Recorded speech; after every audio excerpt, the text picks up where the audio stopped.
Ten Hag makes some confusing statements after the Fulham game. Could it be the end of Antony at United? Reports say that INEOS don't rate him, but Ten Hag has been pleading to keep Antony. But maybe Ten Hag is starting to lose faith in Antony after some recent comments. But before we get into that, we do have some transfer news about an AC Milan star midfielder being linked to United.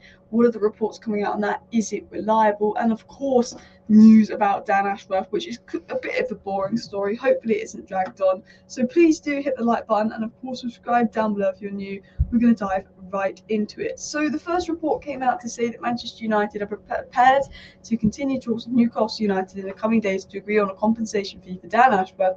INEOS want Ashworth to be part of their project as soon as possible. I assume Manchester United and Newcastle will come to an agreement soon for Dan Ashworth, that this guy is too talented to spend a year and a half basically being paid to do nothing.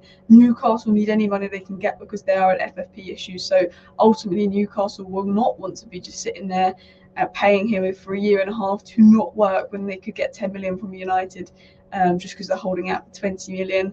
I think ultimately the deal will be done. I think Ashworth will push, United will push, Newcastle will just say, look, okay, we'll probably give him, and I assume that deal will be done for Ashworth soon, but it could drag on because Newcastle are making it difficult. Going into the transfer news, this was the report that came out, and we've been linked to this player a couple times. So the first time we were linked to him, I ignored it. The second time we were linked to him, I ignored it because I didn't think it was reliable sources. And while I don't think it's the most reliable source, this is the third different source linking us to Reinders, who is a midfielder at AC Milan, who used to play for AC Alkmaar last year. And it said, according to Football Transfers, the club have identified AC Milan midfielder Reinders as a top priority for next season, and that boss Erik has been impressed by the Dutch midfielder and wants to sign his service at any cost, and that Reinders joined AC Milan last summer from Eredivisie side AC Alkmaar for a reported fee of 90 million euros. So no surprise there, there's a Dutch player that was formerly playing in the Eredivisie that Ten Hag wants.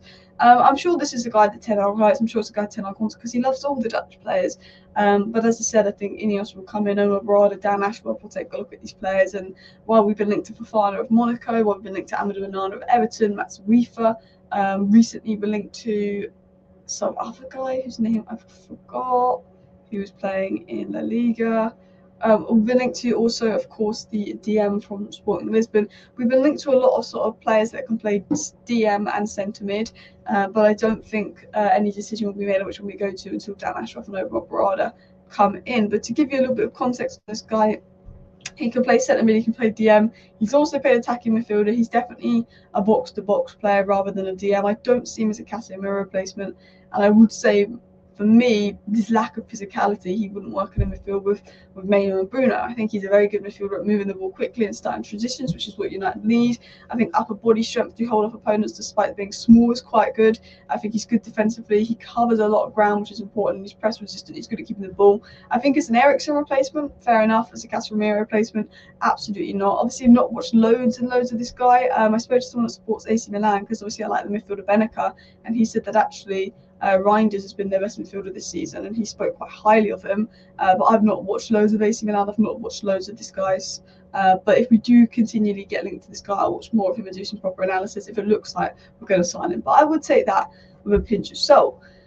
Now I want to talk about some things that Ten Hag said, because I think he made some quite confusing statements. And I think the most confusing statement he made after the Fulham game is saying you have to see the bigger picture.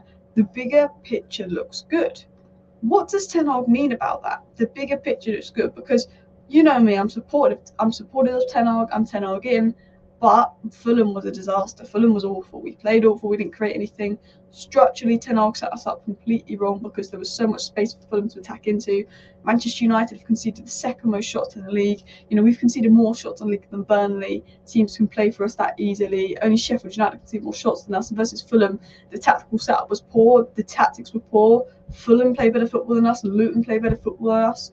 And while Ten Hag has had players out injured, sometimes you see managers like Klopp doing a little bit better with all these injuries, but they do have a stable environment to come into, and he's been there 8 years, so it is different. But you see Ange, you got Spurs playing better football with all those injuries, although and just only a slight improvement on Ten Hag, just because Tottenham have been pretty vulnerable as well. And while I'm Ten Hag in, and I'm very, very positive around Ten Hag, and I want him to succeed, I want him to do well, and I know that injuries haven't helped. I know the structure of the club is the biggest problem, the environment of the club is the biggest problem, and these players aren't good enough, and that squad was not good enough. That squad that he had to bring to Fulham was not a good squad, that not many managers could get playing good football. I think Sir Alex Ferguson is probably the only manager in the world that could get that squad playing good football.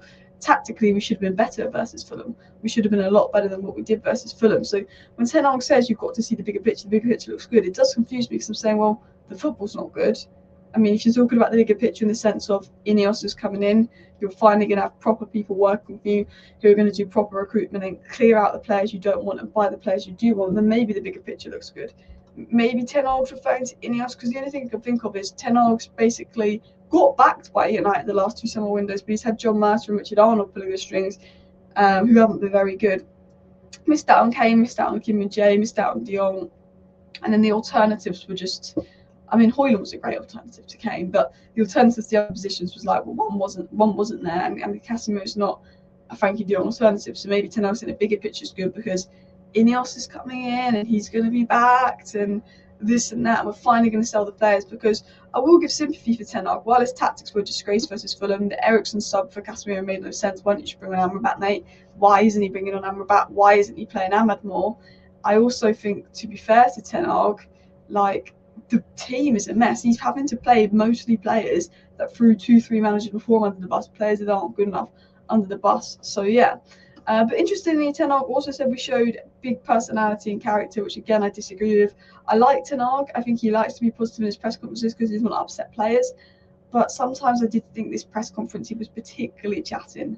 I wasn't quite sure. It just confused me, his statements post-match. But look, as I said, I back Ten Hag. I hope he does well. I hope he turns things around. I understand the players aren't good enough. I understand we've got injuries. I understand we've got structural issues.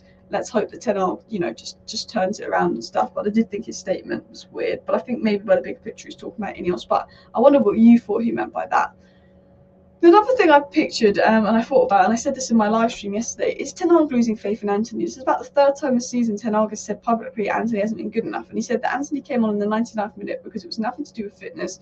But with his form since autumn, we've seen that he has to step up. He said, I've seen in training others like Fulham, Ahmad and Garnacho doing really well and they deserve to play. It's really weird because the whole Sancho situation happened because Ten Hag will play Antony over Sancho. And Ten Hag said that Sancho wasn't training hard enough. Sancho did a statement and just adios. Ten Hag's made a couple comments about Antony over the last month not being good enough and dropping Antony, not playing Antony. Obviously, he hasn't done a statement like Sancho, but even though Antony is still playing, he is an 85 million signing that Ten Hag has a lot of faith in and believes will work. It does feel like Ten Hag is starting to lose faith in Antony, saying Fulham, Ahmad, Garnacho all showed more than him. And on Amad Diallo, and I think for me the biggest criticism of Ten Hag is, if you were going to play Fulham in the middle, fair enough, keep Rashford on the left, keep Garnacho on the right, because you weren't going to play Fulham in the middle, you were sticking him on the wing. Why didn't you play Amad Diallo ahead? And Ten Hag was asked about Amad Diallo and he said he looked sharp, he thinks it was a good sub-performance from him and that's good for the future. We need them, Ahmad and Fulham, we have our problems in the front line.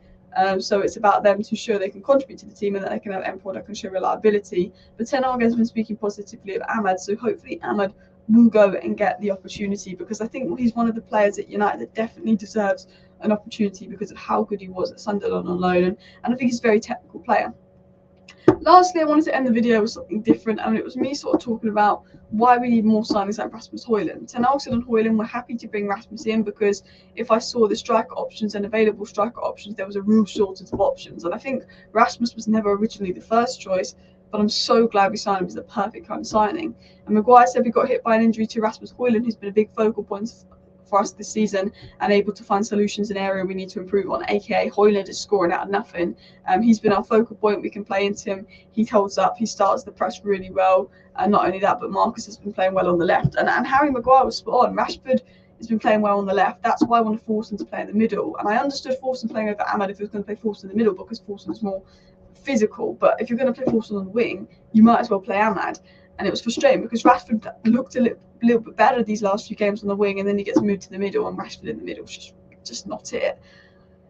And obviously Hojlund's the focal point. He holds up, he presses well. And I think I look at Hojlund, I look at that signing. It's a young kid that with little experience, but had all the technical attributes, had all the athletic attributes, and wanted to come to United. Turned down bigger wages at PSG to come to United, showing he's got the right attitude, showing he's got the right mentality. And I just think looking at Manchester United, we need to make more signings like Rasmus Hojlund.